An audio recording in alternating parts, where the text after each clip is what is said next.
Entièrement entouré par l'Afrique du Sud et caché parmi des montagnes qui culminent à plus de 3000 mètres, le Lesotho est un pays qui défie la logique commune du continent africain. Connu sous le nom de « Royaume des cieux », ce petit territoire est plus qu'un simple terrain extrême. C'est une société fondée sur la famille élargie, le travail collectif et la persistance des structures traditionnelles.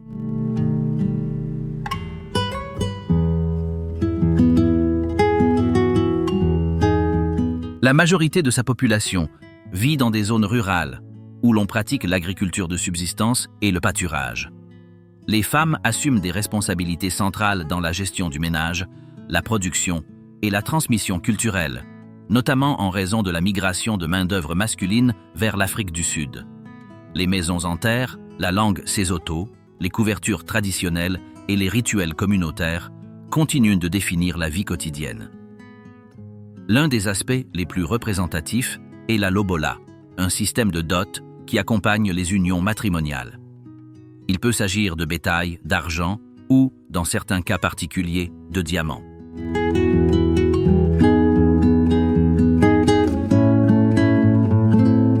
Cette pratique reflète l'importance des alliances familiales et la continuité des valeurs communautaires. À quoi ressemble la vie quotidienne dans le royaume le plus grand et le plus résilient d'Afrique australe? Bienvenue à Mondar. Commençons.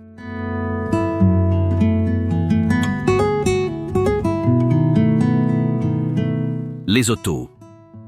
Histoire de la résistance. Le Lesotho est un pays d'Afrique australe entièrement entouré par l'Afrique du Sud.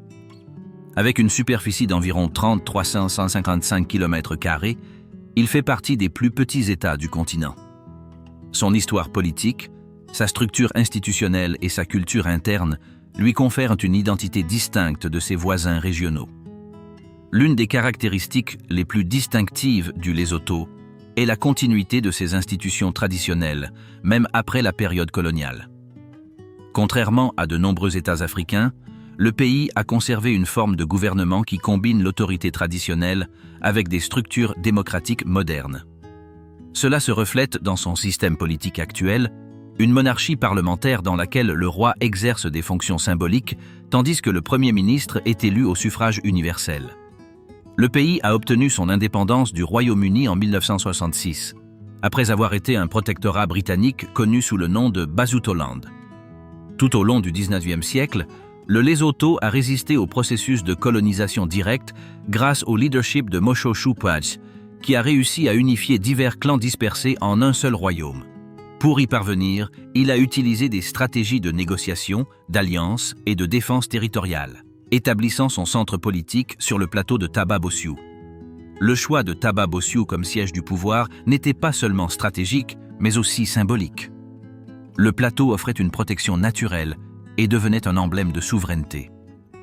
À partir de là, Moshoeshoe a mené un processus de construction de l'État basé sur la centralisation politique, le respect de l'autorité communautaire et une politique de porte ouverte envers les réfugiés et les missionnaires.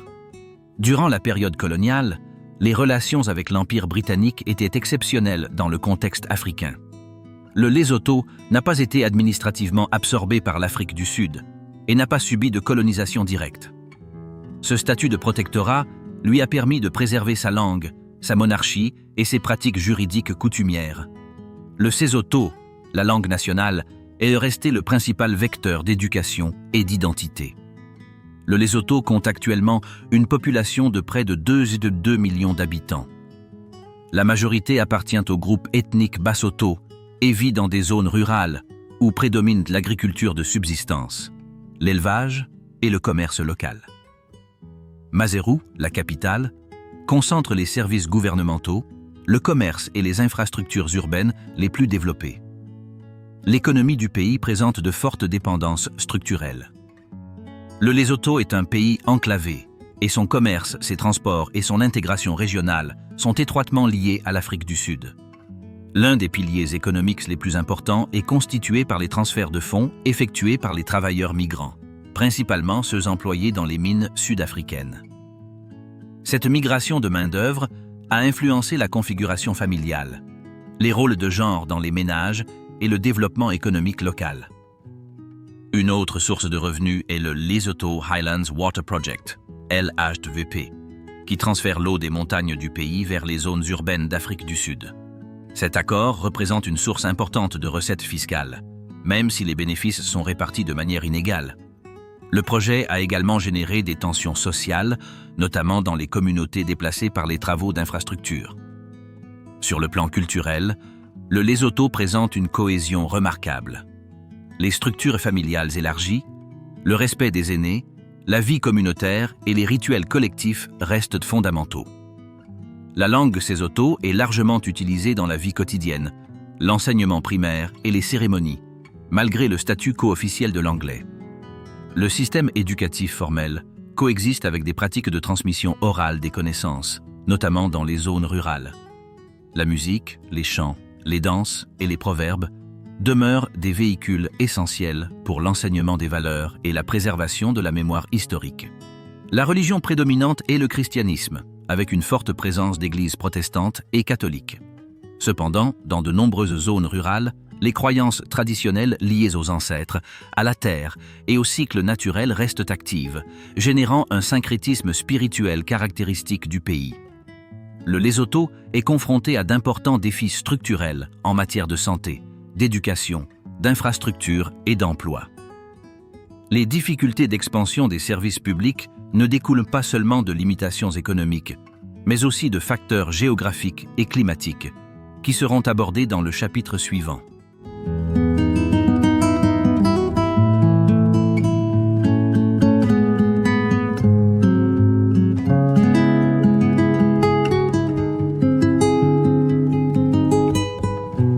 Hauteurs inhospitalières. Paysages, isolement et migration. La géographie du Lesotho est l'un des facteurs les plus déterminants de son identité nationale, de sa structure sociale, de son système économique et de son évolution historique.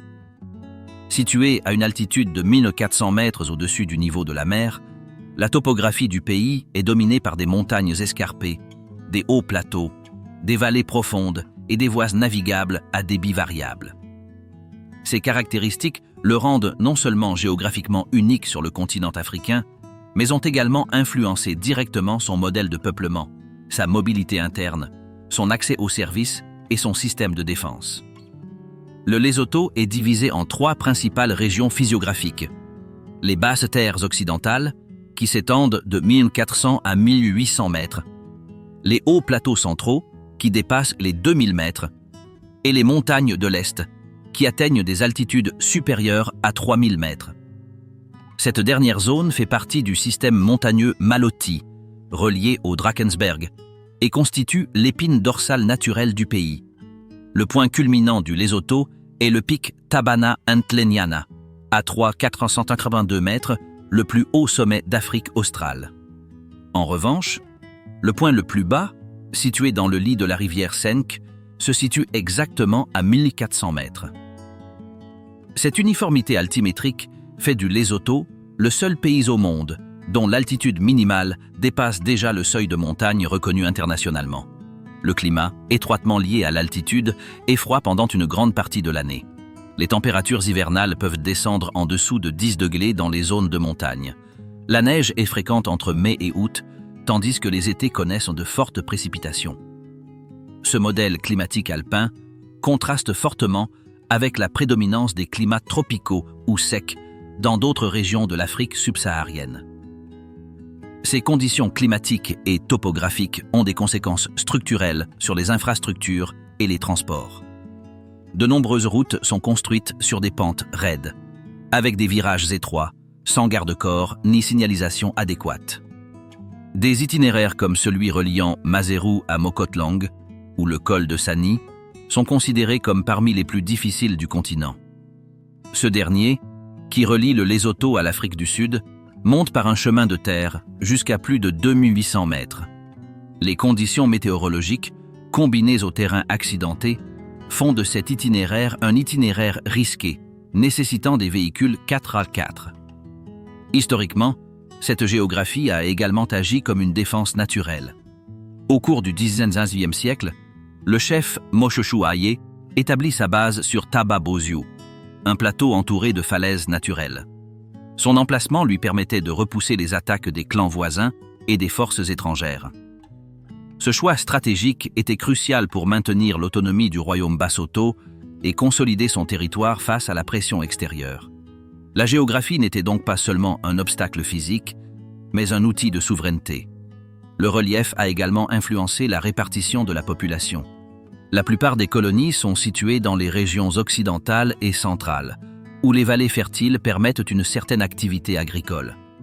En revanche, les régions de haute montagne de l'Est présentent une faible densité de population en raison de conditions climatiques extrêmes, du manque d'accès aux services et de la difficulté de construire des infrastructures. Ces limitations physiques ont un impact direct sur les schémas migratoires. Depuis le XXe siècle, de nombreux habitants, notamment des jeunes hommes, ont migré vers l'Afrique du Sud à la recherche d'un emploi, notamment dans le secteur minier. Cette migration de main-d'œuvre est une conséquence directe de l'isolement territorial, de la mécanisation limitée du secteur agricole et de la faible diversification de l'économie nationale. Ce phénomène a généré des changements dans la structure familiale, les femmes étant à la tête des ménages et des communautés dépendant des transferts de fonds. Dans de nombreux cas, la décision de migrer n'est pas seulement due à des raisons économiques, mais aussi à l'incapacité d'accéder aux services de base ou au marché. L'absence de routes stables, combinée à des conditions météorologiques défavorables, a fait de la mobilité internationale une stratégie de survie à long terme pour de nombreuses familles basothos. De plus, l'environnement physique a été exploité pour le développement de grands projets hydroélectriques. La rivière Senku, qui prend sa source dans les montagnes de l'Est, alimente le Lesotho Highlands Water Project, une infrastructure de barrages, de tunnels et de stations de pompage qui transfèrent l'eau vers l'Afrique du Sud.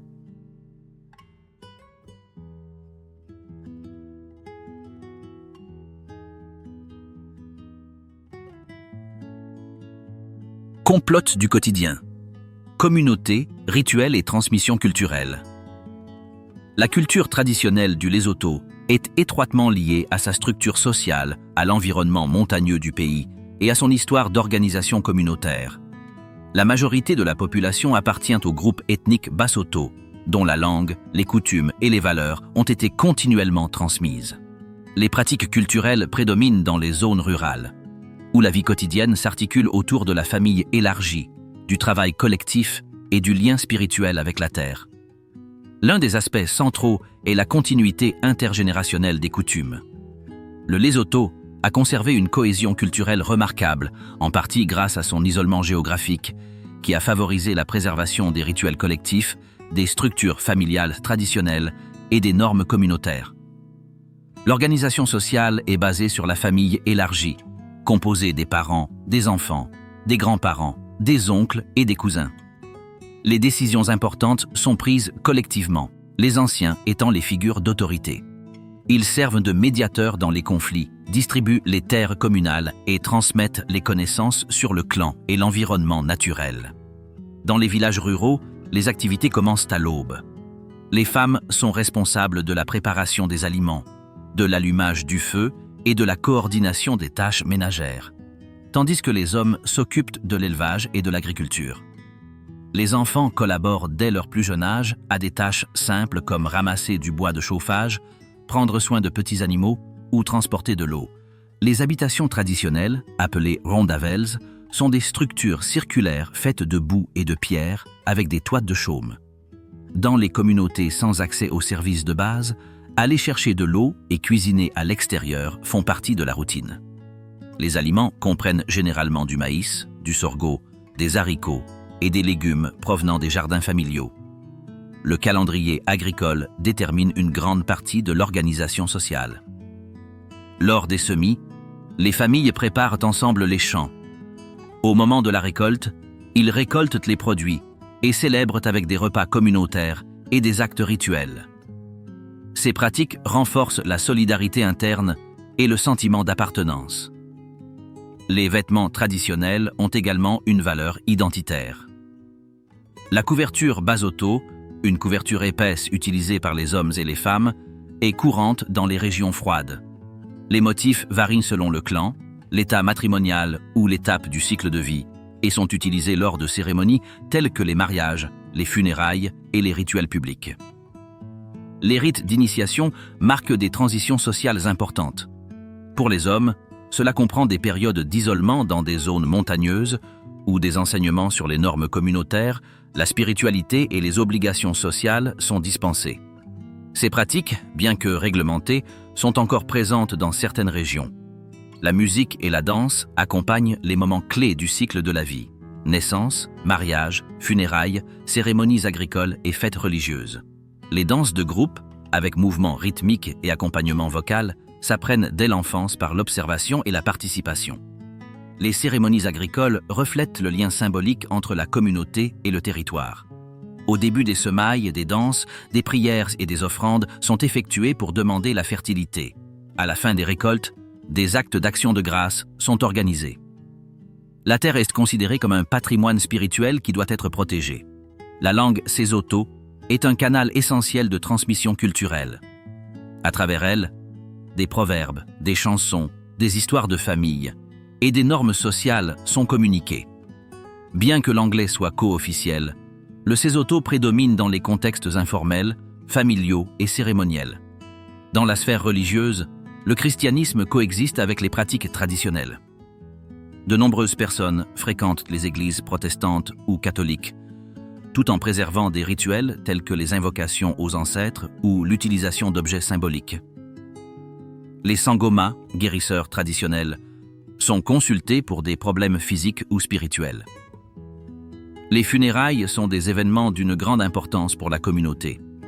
Elles peuvent durer plusieurs jours et combiner chants, danses, prières et repas collectifs. Les tombes sont généralement situées sur des parcelles familiales et les offrandes sont destinées à faciliter le passage spirituel du défunt et à renforcer l'unité du groupe.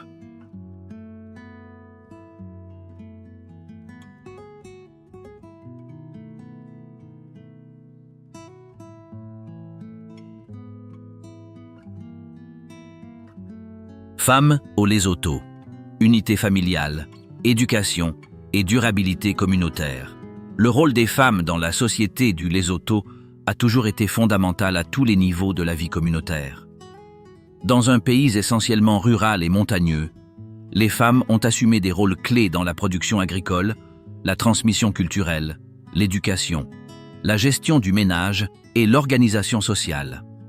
Leur présence constante a été un pilier de stabilité face à des situations défavorables telles que les conflits, la pauvreté structurelle et la migration de main-d'œuvre masculine.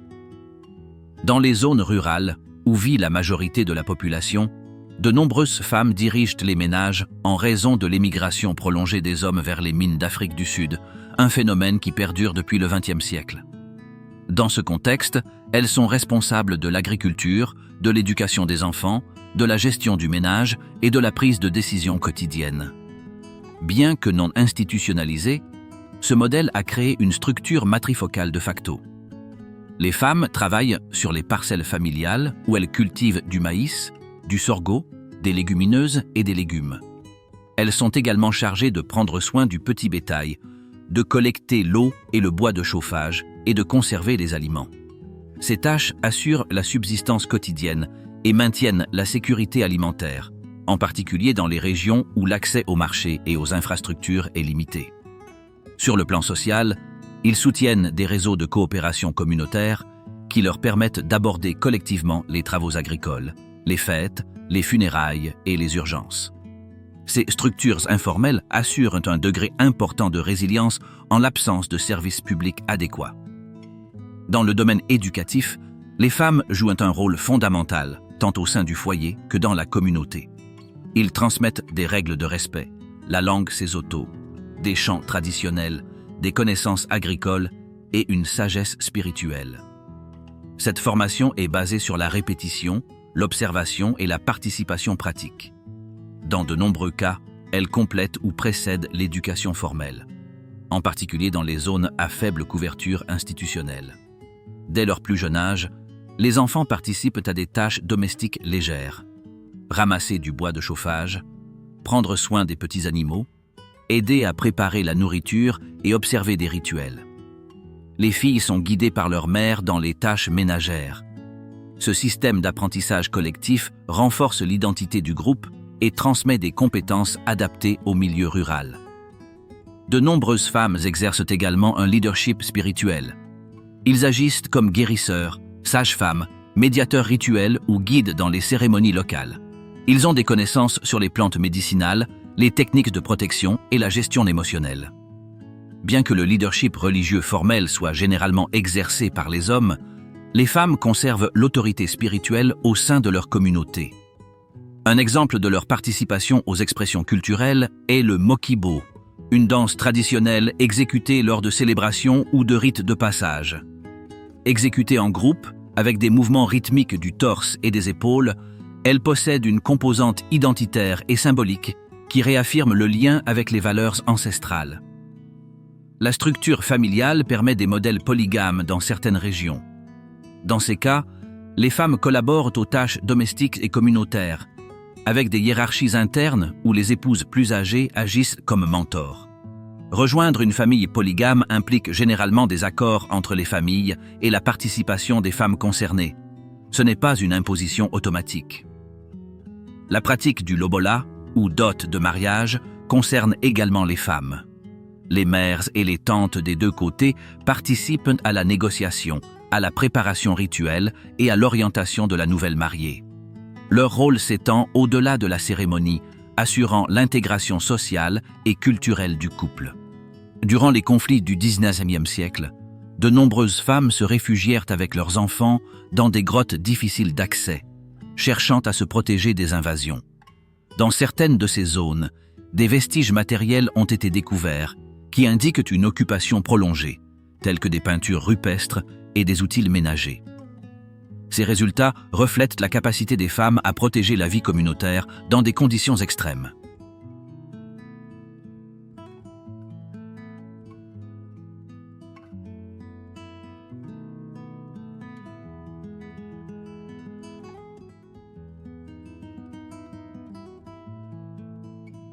Mariage et alliance.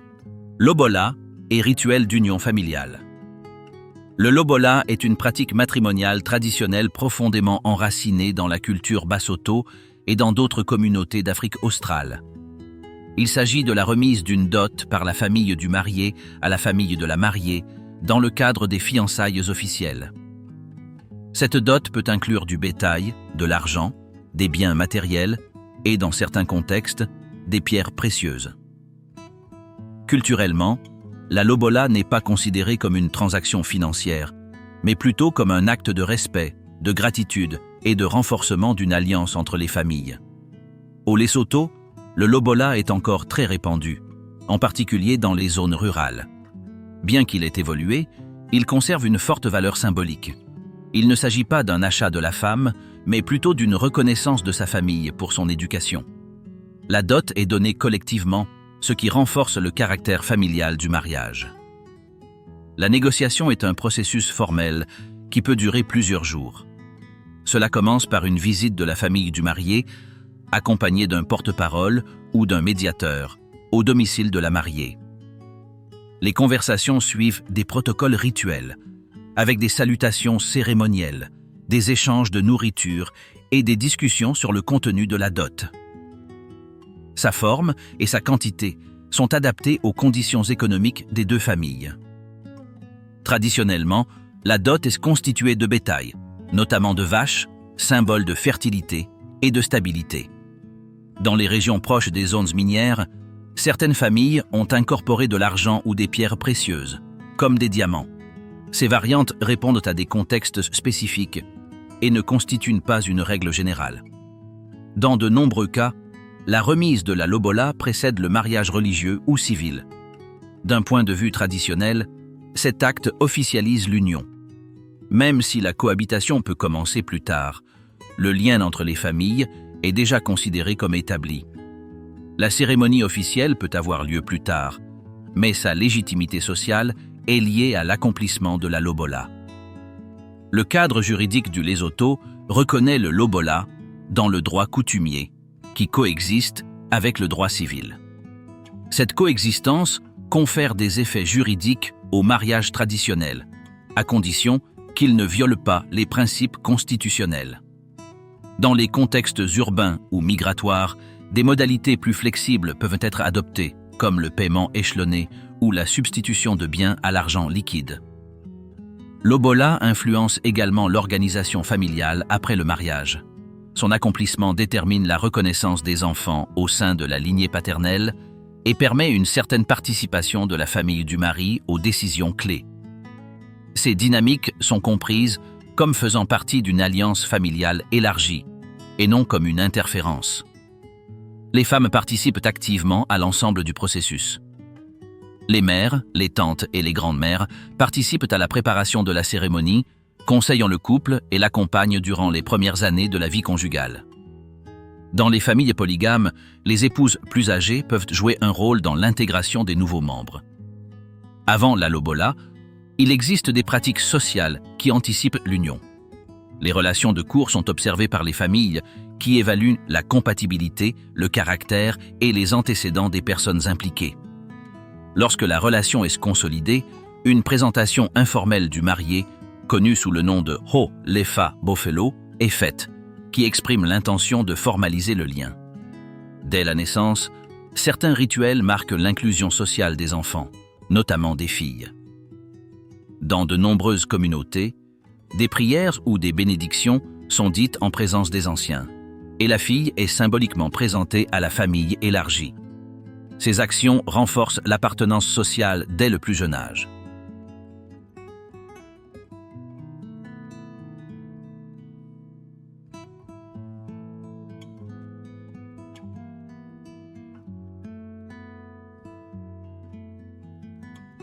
Diamants et eau. Richesses exploitées, population appauvrie. Le Lesotho possède des ressources naturelles qui le placent dans une position stratégique au sein de l'Afrique australe. Ses principaux atouts sont l'eau et les diamants. Cependant, l'exploitation de ces ressources ne s'est pas traduite par un développement économique durable pour la majorité de sa population. La contradiction entre l'abondance naturelle et la pauvreté structurelle représente l'un des défis les plus persistants du pays. Les ressources en eau du Lesotho sont considérées comme l'une des plus importantes de la région. En raison de son altitude, le pays fonctionne comme un château d'eau naturel. Plusieurs rivières prennent leur source dans ces montagnes, notamment la Senke, qui devient l'Orange lorsqu'elle traverse la frontière avec l'Afrique du Sud. Les précipitations dans les zones d'altitude et le réseau de bassins versants favorisent un approvisionnement constant et de qualité. Depuis 1986, ce potentiel est exploité grâce au Lesotho Highlands Water Project, LHWP, une initiative conjointe avec l'Afrique du Sud. Le projet comprend des barrages, des tunnels et des stations de pompage qui transfèrent l'eau des hautes terres du Lesotho vers le bassin du fleuve Vaal, alimentant ainsi les régions urbaines et industrielles d'Afrique du Sud. En échange, le Lesotho reçoit des redevances ainsi que de l'énergie hydroélectrique pour sa consommation intérieure. Les redevances du LHWP ont représenté, certaines années, plus de 5% du produit intérieur brut. Cependant, son impact n'a pas été équitable. Les communautés touchées par la construction du barrage ont signalé des déplacements, des pertes de terres et des changements dans leurs moyens de subsistance. Malgré les mécanismes de compensation prévus, leur mise en œuvre a généré des controverses entre le gouvernement, les entreprises contractantes et les organisations locales. L'autre ressource stratégique est le diamant. Bien que l'exploitation minière n'ait pas toujours été au cœur de l'économie du pays, la découverte de gisements dans les zones de haute montagne a positionné le Lesotho comme un producteur émergent de pierres précieuses de haute qualité. La mine la plus importante est celle de Letseng, située à plus de 3500 mètres d'altitude. Letseng est exploitée par une coentreprise entre l'État et une société minière internationale. Depuis sa modernisation dans les années 2000, elle produit certains des diamants les plus gros et les plus précieux du monde. Sa particularité réside dans sa faible proportion de pierres précieuses par tonne extraite, mais avec un pourcentage élevé de grosses pierres de haute pureté, ce qui en fait un point d'intérêt pour le marché international du luxe. Malgré ces avantages, le secteur minier n'a pas transformé l'économie nationale. Ils représentent moins de 10% du PIB et emploient une petite partie de la population. La majeure partie des revenus est concentrée dans les sociétés d'exploitation. Le retour au pays, via les impôts et les redevances, ne compense pas les faibles niveaux d'emploi local ni la dépendance à l'égard des techniciens étrangers. L'exploitation minière dans les zones de haute montagne a généré des effets environnementaux et sociaux. La conception des itinéraires, l'utilisation d'explosifs et la modification des lits des rivières affectent l'écosystème. De plus, les communautés voisines ont connu une hausse du coût de la vie, des problèmes d'approvisionnement et des tensions concernant l'utilisation des ressources partagées, telles que l'eau et le pâturage du bétail. Le paradoxe entre richesse potentielle et pauvreté persistante est évident dans les indicateurs sociaux. Plus de 50% de la population vit en dessous du seuil national de pauvreté. Le chômage des jeunes est élevé et le pays dépend fortement des transferts de fonds des travailleurs à l'étranger, notamment en provenance d'Afrique du Sud. L'économie est vulnérable aux facteurs externes tels que le prix international des diamants ou la variabilité climatique qui affecte l'agriculture. La relation de dépendance avec l'Afrique du Sud est structurelle. Le Lesotho dépend de son voisin pour les exportations, le commerce, l'emploi et la logistique. L'eau qu'elle exporte et les intrants qu'elle importe créent une asymétrie qui limite son autonomie. Bien que les accords bilatéraux soient une source de revenus, ils réduisent également la marge de manœuvre pour la prise de décisions indépendantes visant à diversifier l'économie.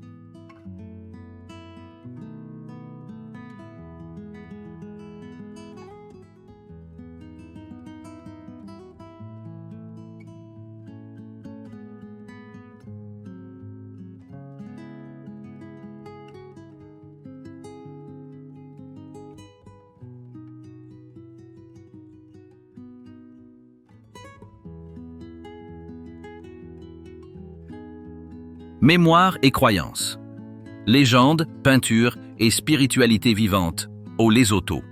L'héritage spirituel et symbolique du Lesotho s'exprime dans une variété d'expressions culturelles, notamment des histoires orales, des légendes liées à l'environnement et des peintures rupestres trouvées dans des grottes difficiles d'accès.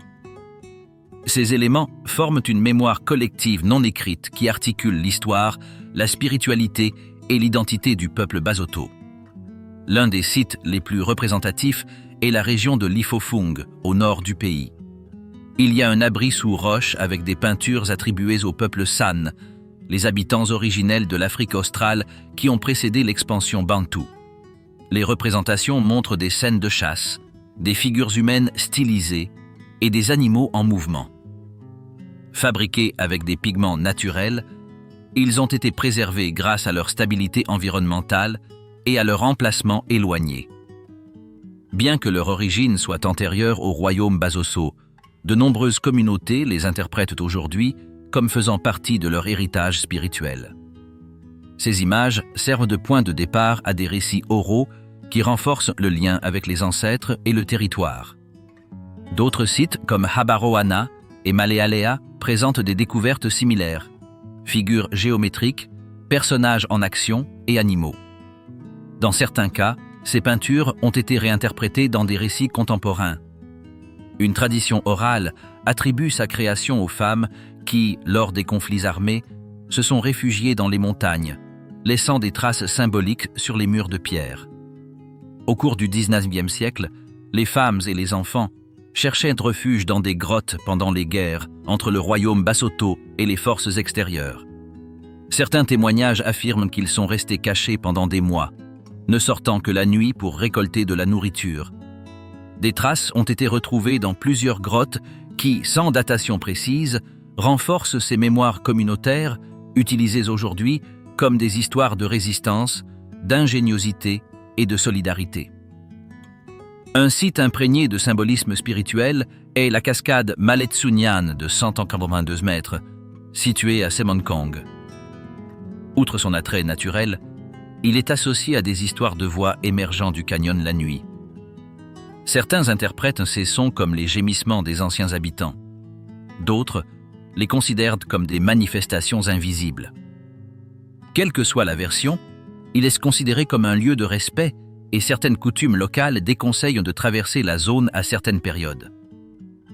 Ce type de croyance ne répond pas à une religion organisée, mais plutôt à une vision du monde où les montagnes, les rivières, les grottes et les rochers possèdent une dimension spirituelle.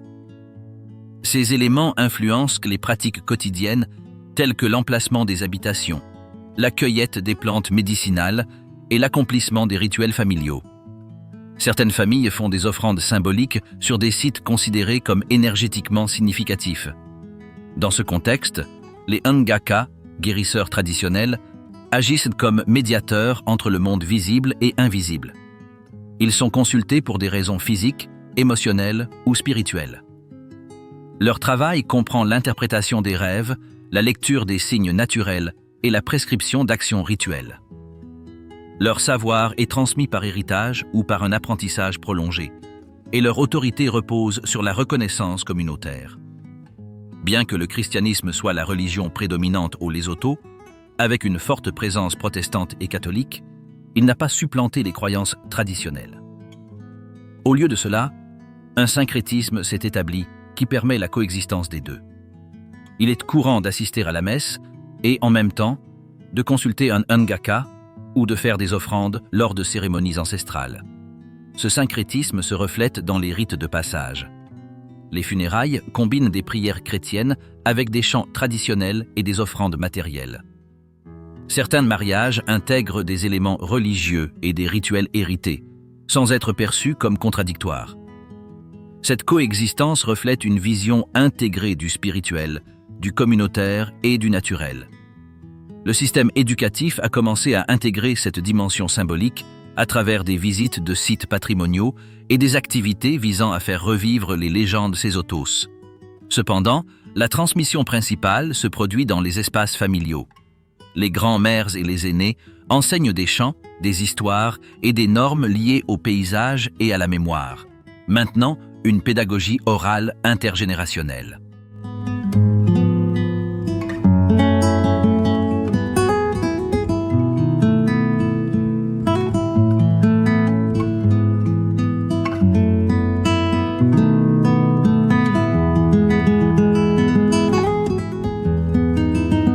Comment visiter le Lesotho? Nature, prudence et respect. Le Lesotho est une destination unique au sein du continent africain. Son altitude, son climat alpin, ses paysages montagneux et sa culture traditionnelle en font un lieu attrayant pour les voyageurs en quête d'expériences hors des sentiers battus. Visiter le Lesotho nécessite une planification logistique, une attention aux conditions géographiques et une attitude respectueuse des normes sociales locales.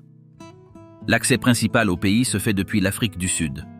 Le Lesotho est entièrement entouré par le territoire sud-africain et ne dispose d'aucun aéroport international desservant des vols directs en provenance de l'extérieur du continent. La plupart des visiteurs arrivent par voie terrestre depuis Johannesburg, via des postes frontaliers tels que le pont de Maseru, Caledonsport ou Sanipas. Des vols intérieurs sont également disponibles au départ de Johannesburg vers l'aéroport international Moshoeshoe, situé près de la capitale.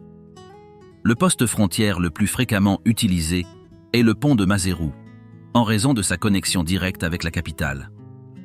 Ce passage offre des services douaniers de base, bien que des retards puissent survenir pendant les heures de pointe. Pour ceux qui recherchent des itinéraires plus pittoresques, le col de Sani offre une entrée montagneuse depuis le KwaZulu-Natal. Cet itinéraire, connu pour ses vues panoramiques, nécessite un véhicule 4x4, surtout pendant l'hiver ou la saison des pluies. L'état des routes au Lesotho varie.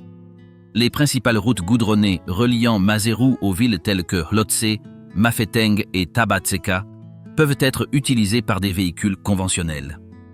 Cependant, de nombreuses régions rurales et zones montagneuses ne sont accessibles qu'en véhicules tout-terrain. La signalisation est rare et les sections non pavées sont courantes, en particulier dans l'est et le sud du pays.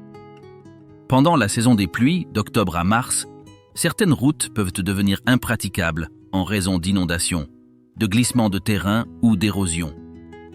En hiver, de mai à août, La neige et la glace rendent la circulation difficile, en particulier dans les zones de haute altitude, comme Mokotlong ou le parc national de Serlabatebe. Pour cette raison, il est recommandé de vérifier l'état des routes avant votre voyage, d'utiliser des applications de navigation mises à jour et de faire le plein tôt. Les stations-service en dehors des villes sont rares.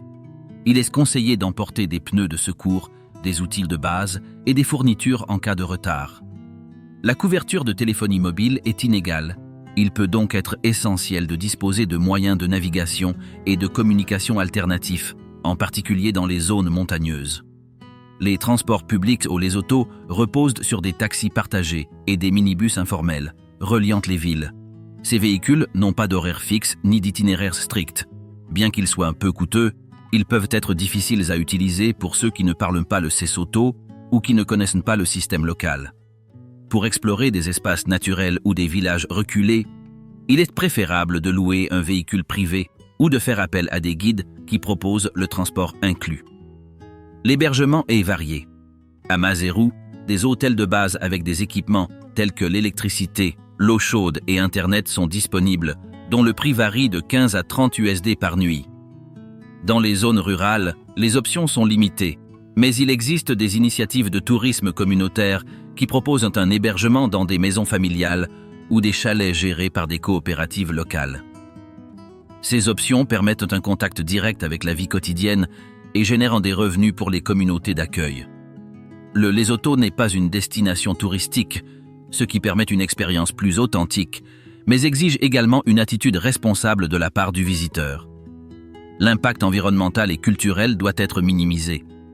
Les autorités et organisations locales promeuvent un tourisme durable qui profite aux communautés sans perturber leurs pratiques ou leur environnement. Visiter le Lesotho ne se résume pas seulement à admirer des paysages montagneux ou à parcourir des chemins de terre. Il s'agit d'entrer en contact avec un mode de vie qui a réussi à résister, à s'adapter et à maintenir sa cohérence interne malgré l'adversité. Dans chaque village, dans chaque cérémonie, dans chaque conversation, une relation profonde entre territoire, histoire et communauté est perçue. Quiconque vient au Lesotho avec la volonté d'écouter, d'observer et de respecter, découvre non seulement un pays différent, mais aussi une manière différente de comprendre le monde.